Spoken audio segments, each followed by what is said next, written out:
Hey, what's going Hey, on? Fred. Oh, there we go. Yeah, There, I'm out of the nice. A wind. little out of the wind now. I can hear you Yeah, clearly. So where yeah. are you?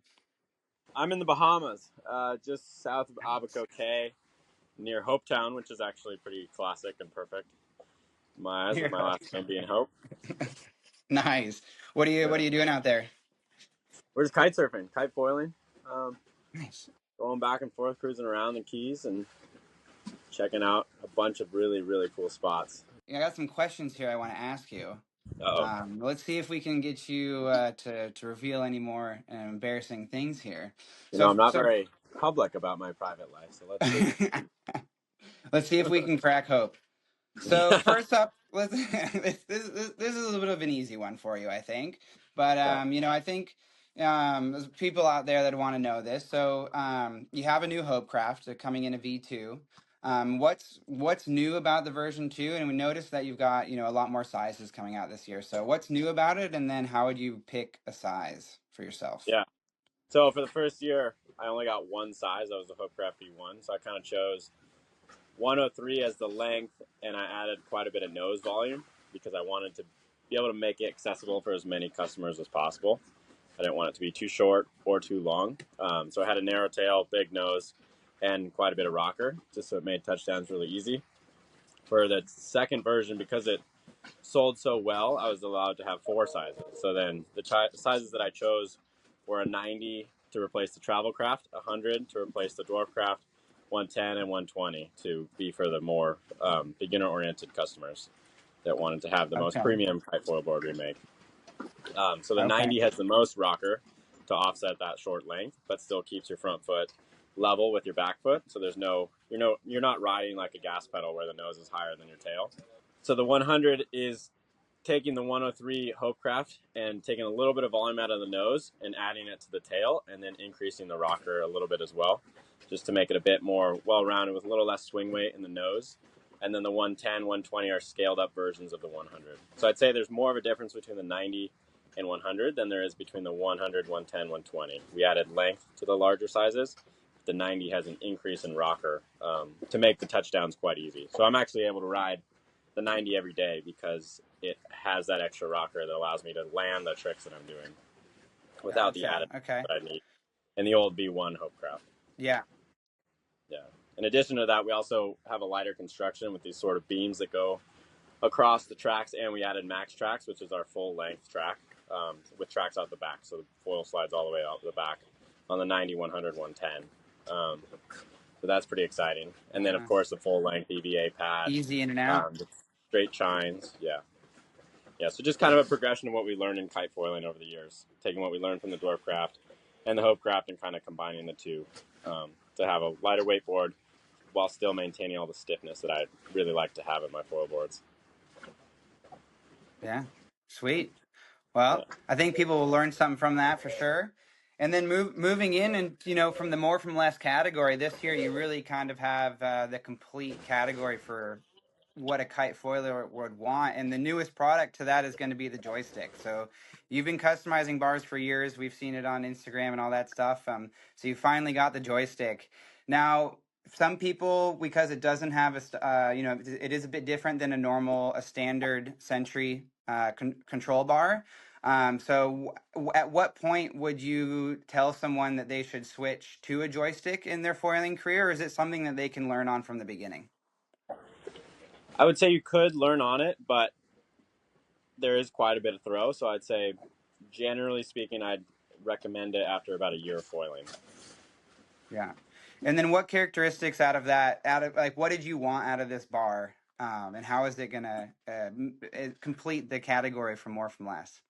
Yeah. So essentially, the reason I started riding it was because it allowed my kite to have more freedom in the sky. I had lighter lines, which meant less drag, more throw, which meant I could shut the kite off, and everything was closer to my body. So when I was customizing my own bars, I actually got in trouble a lot because I wasn't riding the stock bar. And eventually I convinced everyone that we needed this kite foil specific bar to come to market because it would really open up a lot of doors for the UFO and really complete the whole package setup that we've been creating over the years. Yeah. So if I have to put it in 10 words or less, it basically completes the package and opens up the UFO to all possibilities. I don't know if that was 10 Amazing. words, but something like that. We're not counting. Yeah. So I guess then, so where along, like if let's say you're learning how to kite foil, you've got your jibes down, maybe you're working on tacks. Like where would you suggest that this bar would really help you in your kite foiling journey to progress?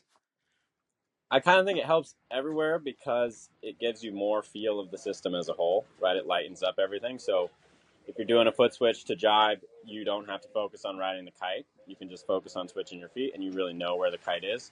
If you're doing a tack, you're able to sheet out even further than a stock bar, which gives you more freedom of movement, right? When you sheet out, your body spins much easier. And then Yeah. even when you're just diving the kite or something like that, or trying to get up in lighter winds, it's quite a balance of how much to sheet in versus sheet out to get the kite to move across the window. So it really just helps in every Uh-oh. regard to kite foiling. So there's really not a reason you shouldn't have it, in my eyes. There And we I've really found go. that any person that I put on the joystick, there's a guy right now trying it for the first time actually, and they all come in wanting that exact bar. Especially coming from the Century or any other brand of bar, you can put the joystick on any model of kite, and Yeah. it really changes it quite a bit Yeah. for So the you better. said, this bar really opens up the performance of the UFO.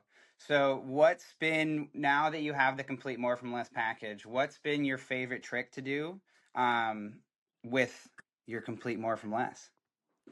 Yeah, I would say probably the Holy Grail. It's the one where I do the back roll. I grab the tail of the board, put it up in the air above my head, and then bring it back under after the spin, and try to get the foil to re-engage just at the right time and not touch down. So Okay. that lighter weight Hcraft helps with the throwing the board around. The throw of the joystick allows me to shut the kite off more, and then the nimble flying characteristics of the UFO give me exact precision on where I need the kite to go. So All uh, right. The Holy basically, Grail. yeah, everything adds up to create this complete system that really helps a lot when trying new maneuvers. Yeah. Mm-hmm. All right. So that's it for, I guess, our technical questions. So Mm-hmm. now getting into some more fun stuff. What would you say is the most used piece of equipment in the last year? My most used piece of equipment, Yeah.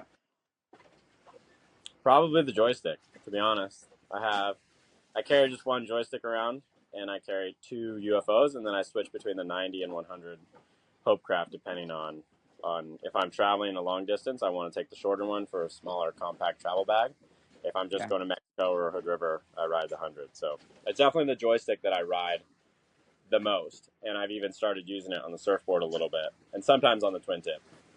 But it's not exactly manufactured for those specific sports, so you didn't hear that from me. But I basically like using it for everything. Fair. I like it. Joystick is the winner. What's the latest music you've been listening to? What do you jam out to? I listen to a lot of indie folk, but been trying to get into a bit more fast-paced music, just to keep the moves pumping. I've Yep. got this playlist from my friend Lexi that has a bunch of random songs that I've never heard before, and it's a lot of pump up music. So I've been using that kiting, and that is actually quite fun. I've been really getting into listening to music while I'm kiting. I can't name any of the genres on it, but it's kind of exciting to listen to some pretty fast paced music while you're kiting and going 30 miles an hour. So yeah, Sets the vibe. yeah. What were you doing prior to this trip? Yeah. So I was on one of the keys actually instructing. I do those quite a bit. Doing like advanced lessons on tax jibes, holy grails, whatever anybody wants. And now I'm on a boat with some friends, just hanging out for a couple days. And then I go to Charleston for the Fort to Battery race. That's for 2 days. And then I'm headed down to Cabarete for my yearly kite camp with Uncharted Nice. Kite Surfing. And then after that, I'm actually headed to Barbuda to be on another boat and stay with some other clients. So that'll be pretty fun. I've got quite the You're a April planned busy out. man. All right, well, that completes our question segment. Now into my favorite segment. Ready? This one's going to be a little bit more fast paced. So, this is what we're going to call our rapid fire. You got to pick one. So, are you a texting guy or a talking guy?